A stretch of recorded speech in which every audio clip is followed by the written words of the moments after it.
Hello and welcome to PlayStation Racer. My name is Mitchell Morgan and today we are back with the third of the 5 races of our World GT Series, which is menu book number 39. We are off to the Le Mans track, a track that we know that we use for grinding. We are behind in the points. There are 12 points on offer and we've got a fourth and a second place thus far. We can't afford to drop any more points. So we really need a win at this track. Hopefully we'll be able to use the slipstream down the straights. We'll be able to use late braking through the corners and hopefully get ourselves up from 20th to first place. So we'll be really going for it during this race. As with the other races, I am narrating this one after running it rather than narrating while I'm driving, because concentration was extremely high. We're doing this on the hard setting rather than the normal setting that we are normally running on. Also trying to keep a clean race. We're trying to work on our racecraft now that we know these tracks a little bit more.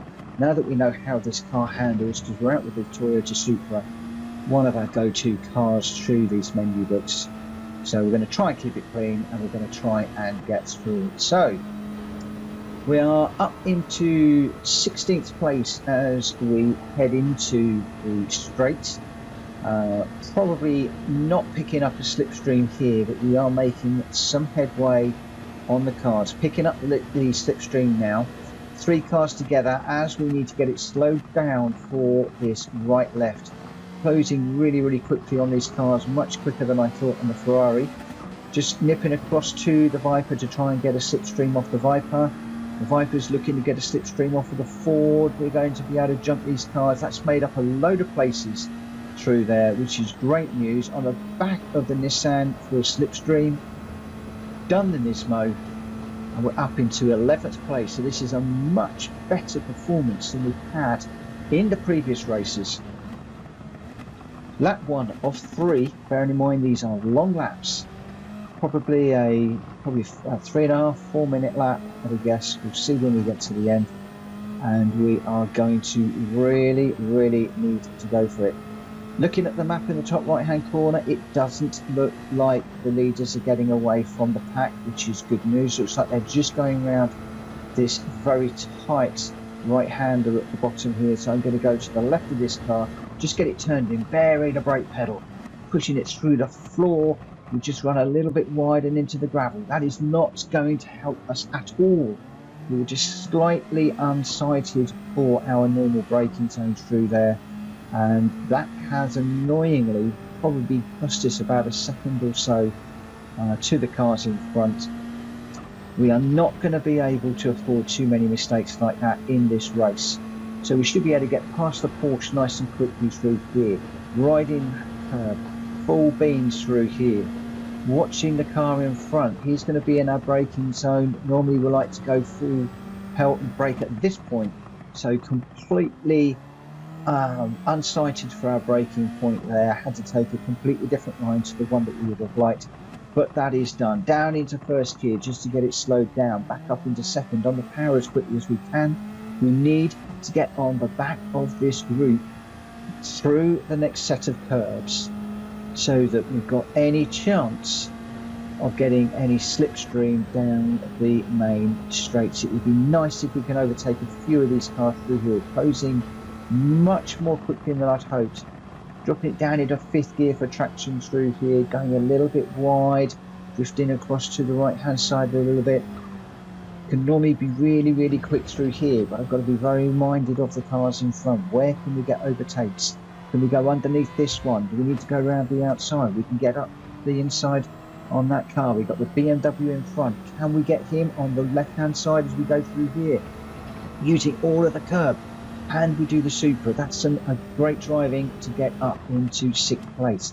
Late braking into this little chicane, just about managed to turn that one in. Pulling in behind the BMW, a slight nudge on the way through, not too much to unsettle him, that was fair. Let's go up the right hand side to try and get a line for this next corner. No, really I want to be more over to the left so we can then swing across. We've managed to get there, swing across the track, just get it straightened up, bury the brake pedal, down into third gear. We've gone a little bit deep. In fact, we've gone very deep on that.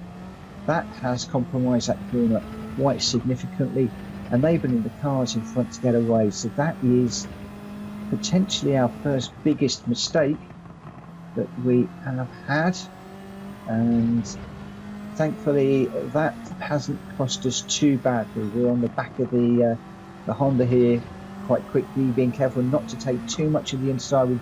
We really don't want a penalty here because the penalty really hurts. Got the third and second place cars in front of us, loads and loads of extra speed through there using the slipstream, lining up for the first place car ahead of us. So we're coming up for halfway through this race and we are caught up with the first place racer. This has been great, really pushing it. It's so nice when a track that you know comes together. It really makes all the difference. I think we're off to Bathurst next, which is another track that I really like. So as we go past this car into first place, looking for our braking point, watching for that 200-meter board on the side there, bang, get onto the brakes, get it slowed down. Didn't even brake in full braking there. It was on the brake, off the brake, just balancing it. Really nice turn of speed carried through there to put us 1.3, 1.4 seconds ahead.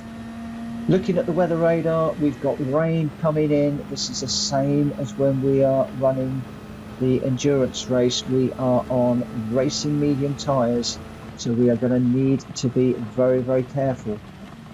Do we come in and pit? Do we not come in and pit? Do we go for it now and try and build a bit of a cushion to the cars behind in case we need to pit? Do we just take it easy and hope we can get round on the slicks? What are we going to do for this race? All of these things are going through my head at the moment. How are we going to bring this car home in first place in one piece and claim those full 12 points that we so desperately need right now? We need to get in the top 3 to complete this menu book at the end of these 5 races. It will be painful if we get a 5th or a 4th place after spending all this time doing these 5 races. And bearing in mind we've got the Nürburgring at the end, which is a long race. Looks like the weather might be clearing, so we just might be okay. For once, I really hope that we can get to the end without any weather issues. Normally when I'm riding on this track, we have to do a pit stop because fuel is involved. In this particular race, there is no tyre degradation to worry about. There is no fuel saving to worry about. We can just go for this full beans. It looks like the sky is brightening up for us at the moment. It looks like on the weather radar that rain has moved away, so now is a point where we can really start to put the pedal to the metal, as it were, try and get some distance to the car behind, just in case we get a spin. But we really need to keep this in a straight line. We should be able to. We know the track, we love the track, we know this car, we love this car. There is no reason why we should do anything silly as we enter the 3rd and final lap. This time we have got the luxury of taking this corner properly, so staying left, sweeping across, getting it slowed down as soon as the car is straight, turned in over that curve, over this curve, drifting out to the left hand side there, watching the rise. We can get the apex there, sweep across the track to the apex on the right hand side, stay right, down into 4, sweep across to the left, using the curve, back over to the right, using that curve too. Didn't use too much on the exit. Here we can be mighty across here. Be careful not to cut the corner. You need to cut the curve so that you don't run wide on the exit. And we're carrying an enormous amount of speed down this straight. If you look at the time now, we are 7.3. 7.3. Oh, it looks like the car behind's actually had a good turn of speed through that corner as well.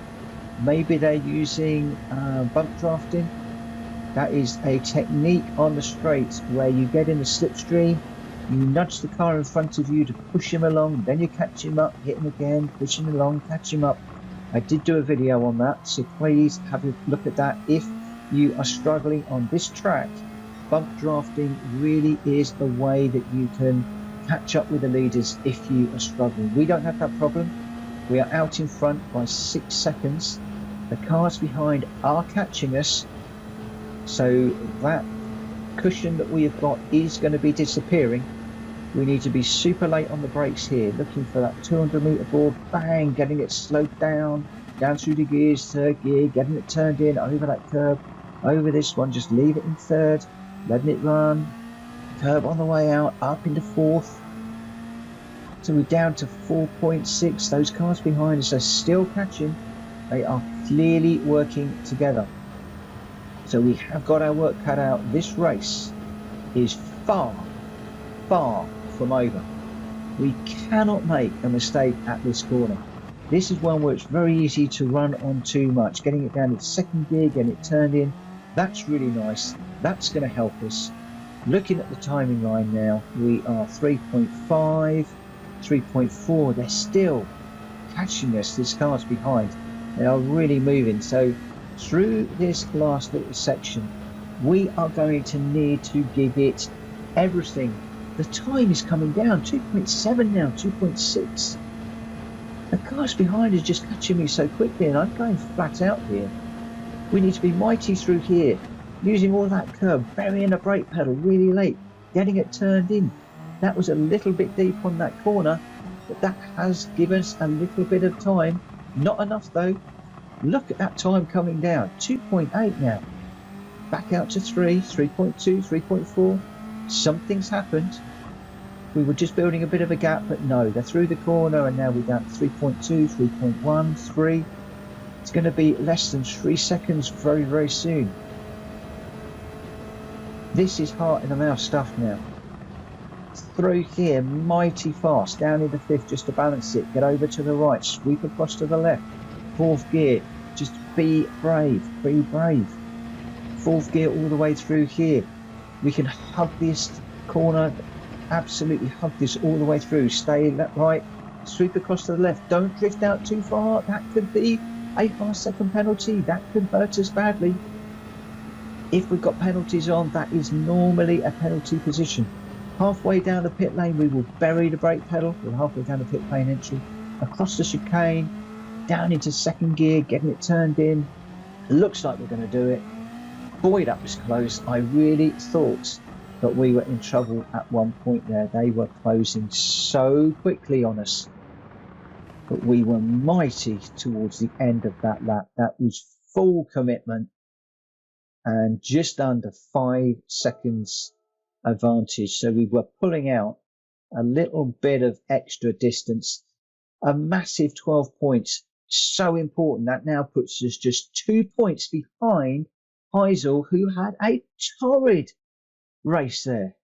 He came in 4th place. That has really brought us back into this championships as we go into the 4th round, which I think is going to be at Bathurst. Please, please hit the subscribe button, hit the bell button to come back and join us for the 4th race in the World GT Championships, which is at Mount Panorama at Bathurst, a track that we love, a track that we're really going to go for 1st place and see if we can repeat what we've done today. Please join me. And for those of you that are following my channel, I really appreciate you following the channel. It's very much appreciated. And I look forward to seeing you again very soon. For now, take care. Bye-bye.